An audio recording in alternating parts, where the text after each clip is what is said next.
बिस्मिल्लाहिर्रहमानिर्रहीम। अस्सलाम वालेकुम। कैसे हैं आप सब? उम्मीद है आप सब ठीक होंगे, खैर आफियत के साथ होंगे। तो बस ये हमारे नए दिन का आगाज़, मगर रूटीन लाइफ स्टार्ट हो चुकी है, वही सेम है। तो 4:15 बजे तक मैं उठ गई थी सुबह के, फिर जल्दी से नीचे आई फ्रेश होके, बेटे के लिए नाश्ता बनाया, उसका लंच बना के पैक किया, फिर वो चला गया 5:30 तक। नमाज़ पढ़ के मैं वापस सो गई। फिर उसके बाद जो है सोने के बाद जब हम उठे 9 बज चुके थे। फिर जब तक फ्रेश हुई नीचे आई और फिर नाश्ता बनाना स्टार्ट किया। 9:45 हो रहे थे, जल्दी जल्दी नाश्ता बनाया, फिर हम दोनों मियाँ बीवी ने नाश्ता कर लिया। बाहर इतनी अच्छी धूप निकली हुई थी, मेरा तो दिल कर रहा था नाश्ता बनाना छोड़ के मैं जाके बाहर धूप में ही बैठ जाऊँ।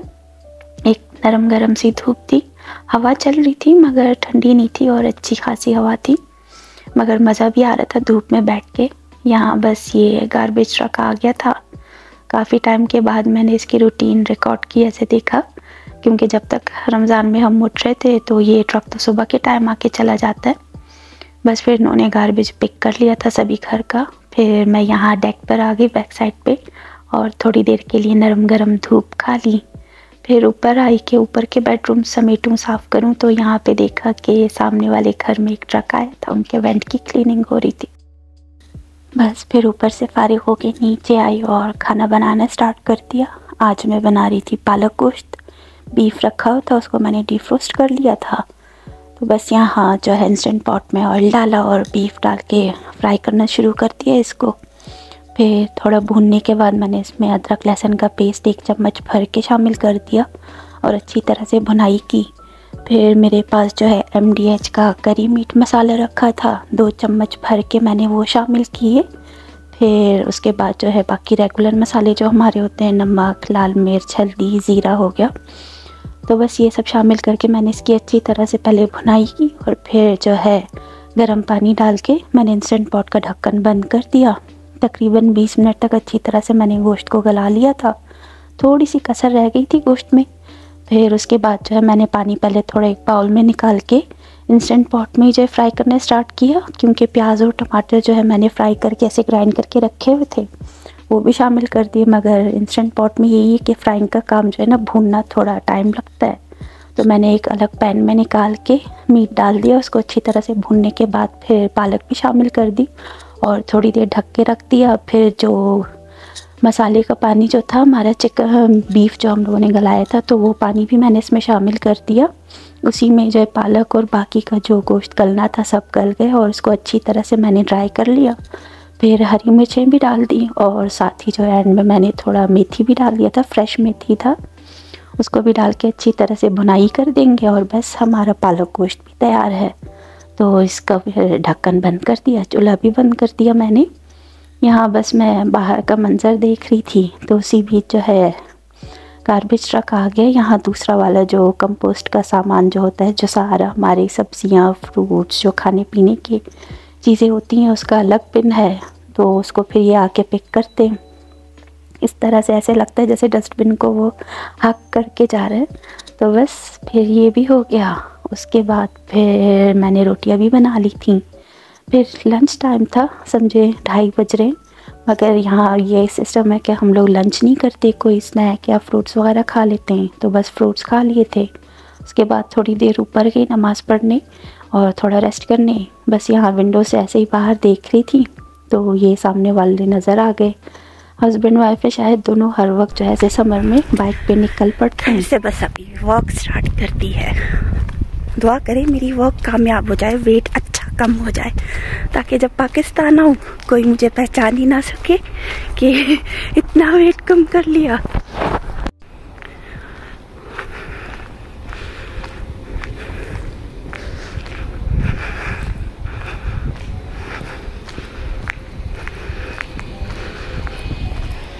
बस ये मेन स्ट्रीट पे आ गई मैं। अब यहाँ से पूरी वॉक स्टार्ट होती है।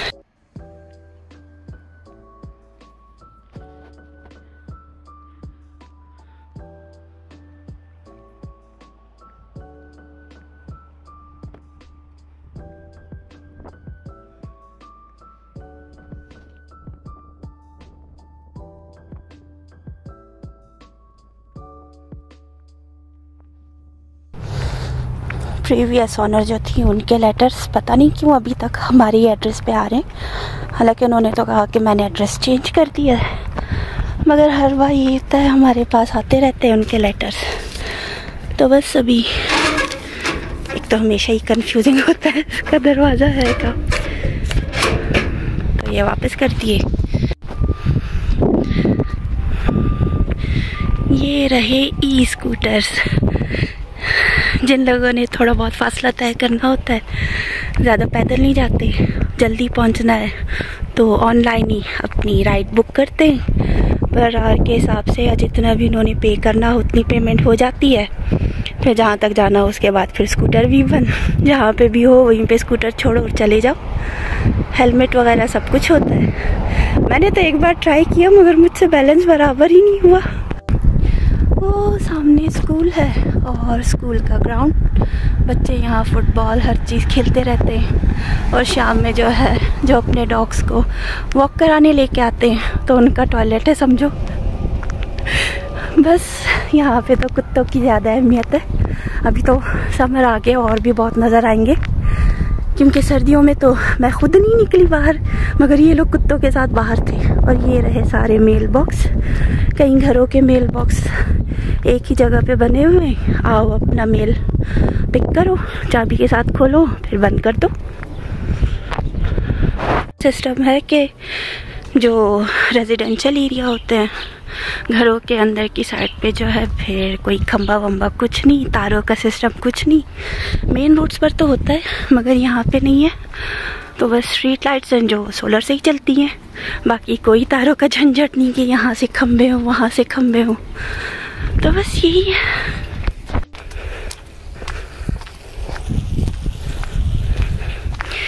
ये रहा पॉन्ड की तरफ जाने का रास्ता।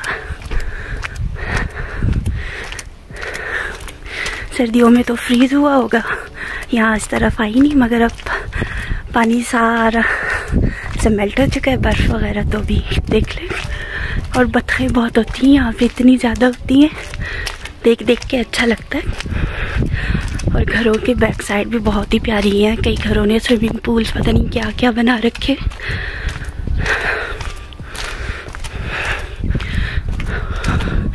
बिन्स भी रखे हुए हैं, जब भी तो फिर गंद कचरा कुछ नहीं मचता है। रिसाइकिल का अलग है, बेवरेज का अलग है, सारा ऑर्गेनिक्स अलग है और ये कचरा अलग।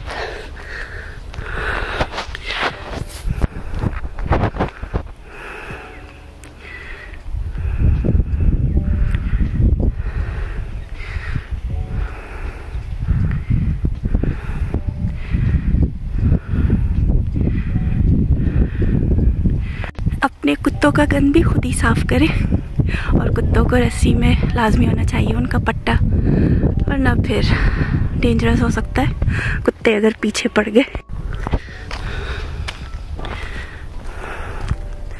खूबसूरत खूबसूरत घर, इनका घर अच्छा है कि पूरा ये इस साइड से नज़र आता है, तो इन लोगों के तो अच्छे ही नज़ारे नज़र आते हैं। हमारा भी घर अच्छा है, फ्रंट साइड से बैक साइड से अच्छे मंजर नज़र आते हैं, मगर ये तालाब है समझो, तो बतखें और हरा भरा समर में रहता है, उन लोगों के तो मज़े ही मज़े। ऐसे बेंचेस भी हैं, थक गए तो बैठ जाओ। मैं तो कई कई स्टॉप पे जो बैठ जाती थी। एक ही बार आई हूँ शायद इधर पूल की साइड पे, ये पॉन्ड की साइड पे। ओ सामने बतखें नज़र आ रही हैं।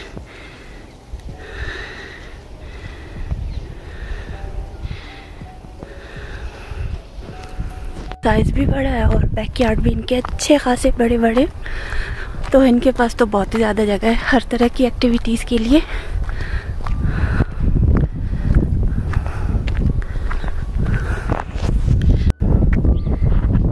मैना भी रोड क्रॉस कर रही है।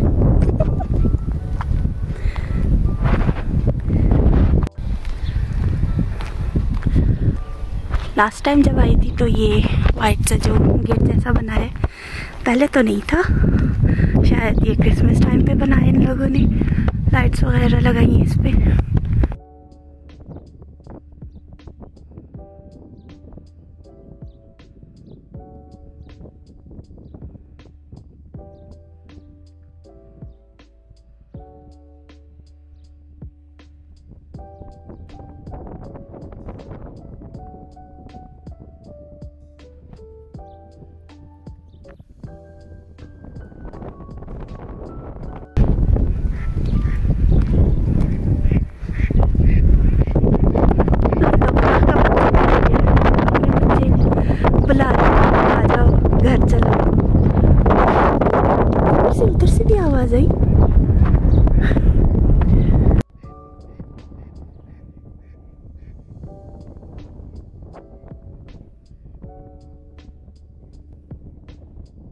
इतनी ज़्यादा है और खूबसूरत खूबसूरत।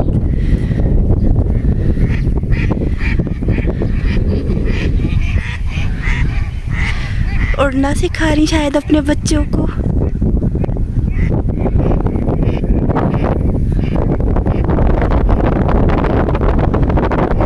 ट्रेनिंग चल रही है बतखों की भाई यहाँ पे। तो जो है आने के लिए रास्ते बने हुए हैं, तो इजीली हर कोई आ सकता है, कोई इश्यू नहीं। बीच बीच में ऐसे कई सारे रास्ते बनाए हुए हैं। हर घर अपनी जगह खूबसूरत है, खूबसूरत घर बनाए हुए हैं, देखने में बहुत ही अच्छा लगता है। अब ये दरख्त भी जो है बस हरा भरा हो ही जाएगा कुछ ही टाइम में। तो में ज़्यादा धूप नहीं पड़ती, तो अभी तक बर्फ़ है, वरना हमारी तरफ तो बर्फ़ सारी साफ़ हो गई। यहाँ पे धूप उतनी नहीं पड़ती, तो इसी वजह से इन घरों में भी जो है ऐसे हॉट टब रखे हुए हैं, ट्रेम्पोलिन है, सब कुछ है। एक घर का तो अच्छा खासा स्विमिंग पूल जैसा उन्होंने फ्रंट से तो ऐसे स्लाइड्स जैसे लगाया हुआ है।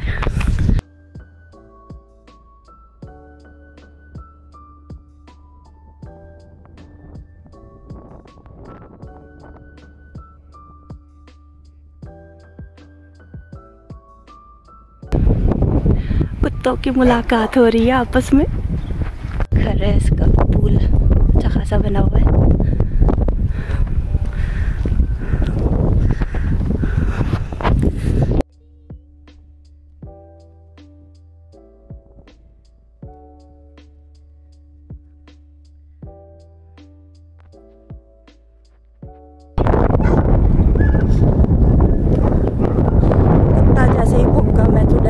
मेरी तरफ देख के पहले भुक्का, इसीलिए वीडियो बनाई नहीं कि मेरे ऊपर ही ना आ जाए। चल रही है एकदम मस्त तेज हवा। इस लाइन में घरों के मैं पहले नहीं आई, इस साइड से होके गई थी, ये लाइन से देखी नहीं। एक घर अच्छे इन्होंने तो स्टीम का सिस्टम घर पे ही रखा हुआ है, वो जो हॉट स्टीम बाथ जैसा लेते हैं शायद वही है। इतनी तेज हवा चल रही है, बस शुक्र है कि उतनी ठंडी नहीं है। ठंडी हवा होती तो इस वक्त लाल पूरे गाल हो जाते हैं, ऐसे लगता है जैसे किसी ने खूब चपेड़े मारी है चेहरे पे। मगर अच्छा है, वॉक हो रही है, मज़ा आ रहा है। फिर से बतखों के पास पहुंच गई।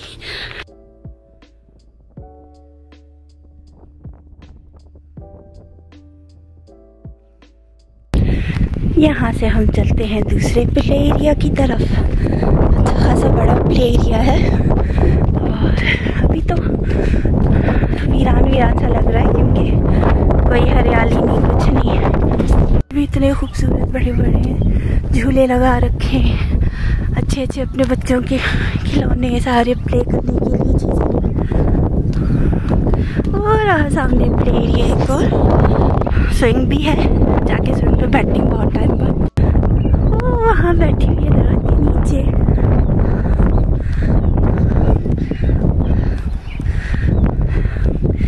ये इस दरख्त के नीचे है गुलहरी, यहाँ पे गई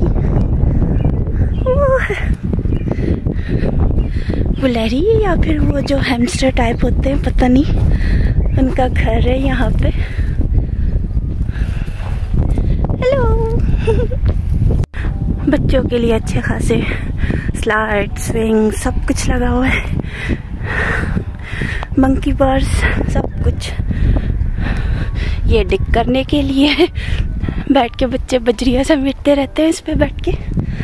यहाँ बैठ के रेस्ट करो। और ये पता नहीं क्या ये लोग फ्यूल वगैरह है, पता नहीं पेट्रोल है क्या, निकालते रहते हैं। तो कई जगहों पे ऐसी जगह बनी हुई है, मशीनें वगैरह लगी हैं। यहाँ पे भी सारा बंद है, फिर जाने की तो इजाज़त नहीं है, वगैरह लगे हुए हैं। बड़े टाइम के बाद स्विंग ले रही हूँ, बस टूट ना जाए स्विंग, बाकी खैर है, वरना दिखता तो बहुत ही मजबूत है, मगर मेरा वेट भी कुछ कम नहीं है। तो बस थोड़ा सा स्विंग लेके सीधा घर की तरफ।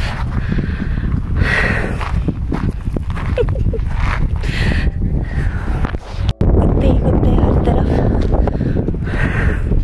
बस हम पे हमला ना करें, बाकी खैर है। दो और कुत्ते हैं, वो आदमी को मैंने देखा है, वो इतने मोटे मोटे ऐसे छोटे साइज़ के और मोटे से थोड़ा लंबा साइज़ होता है उनका कुत्तों का। तो वो कुत्ते मुझे अच्छे लगते हैं देखने में, मगर दूर दूर से करीब नहीं जाती। यहाँ से भी बस रोड क्रॉस करती हूँ, आसपास देखती हूँ गाड़ी तो नहीं आ रही कोई।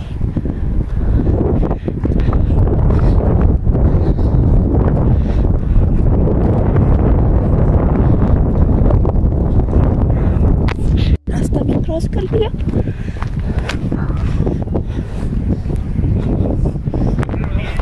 घर की तरफ जाता है, मगर यहाँ बीच में एक छोटा सा प्लेग्राउंड यहाँ भी है बच्चों के लिए। तो वहाँ से होते हुए बीच वाली गली से मैं फिर घर की तरफ निकल जाऊँगी। घर सामने ही होगा। यहाँ पे भी कुत्ते भौंकते।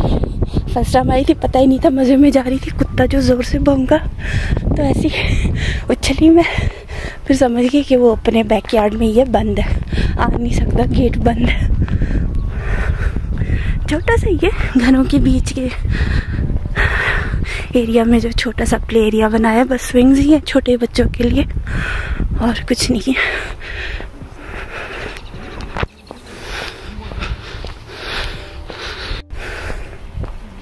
बेंचेस वगैरह भी बनाई हुई हैं टेबल के साथ ही, यहाँ आराम से बैठ जाओ। मगर आज मैंने कोई स्टॉप नहीं लिया, सिवाय स्विंग के कहीं नहीं बैठी। बस तकरीबन 45 मिनट्स हो रहे हैं तो अपनी वॉक पूरी कर ली। आज फर्स्ट डे है, अब जाके फिर क्या करना है, खाना खाना है वापस से, क्योंकि वही हमारे दोपहर का और रात का खाना होगा। बस अब यहाँ से लेफ्ट लेके सीधा घर। फिलहाल के लिए बाय बाय, वॉक पूरी होगी।